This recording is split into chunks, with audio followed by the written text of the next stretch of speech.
Hi, my name is Mary Strahan. I'm speaking to you from beautiful Lake Wabunsee, Kansas. Back in 2009, my son Eddie was born. Eddie has X-linked juvenile retinoschisis, which is a degenerative eye condition.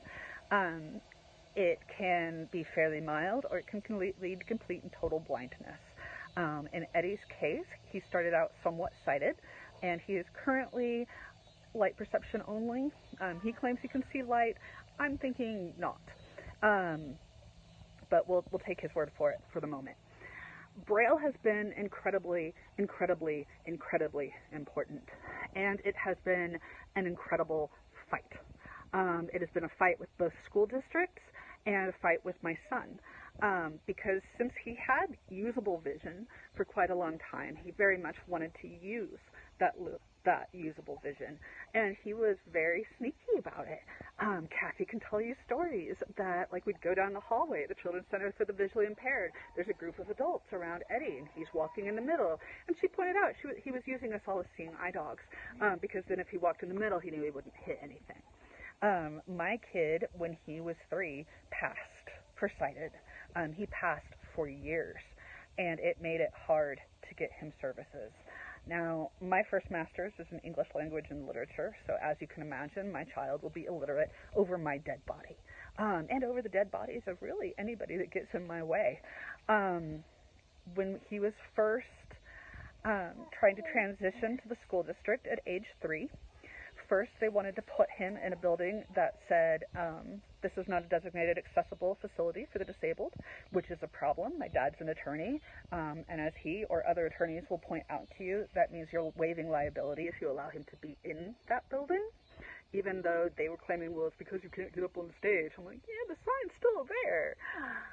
Anyway, but during that period, we were fighting to have him at CCVI, where they had both sighted peers and other children with disabilities.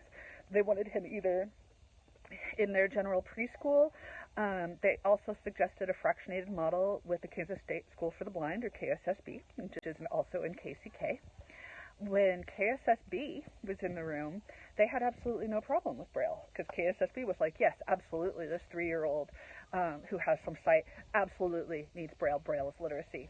The minute they were out of the room, because Eddie couldn't handle a fractionated model at that age, Braille is gone.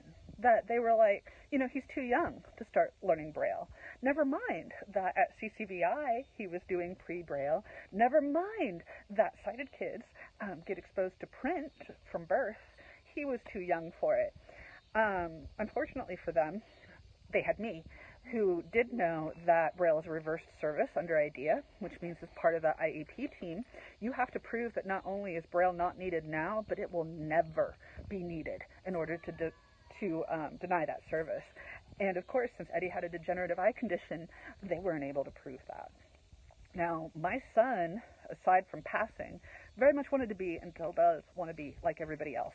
So he really didn't want to do the Braille. He threw Braillers, he threw fits, he destroyed Braille books, but thank God we stuck with it, because in this kid's case, like I said, he's now light perception only, if that, and if he didn't have Braille, he wouldn't be literate.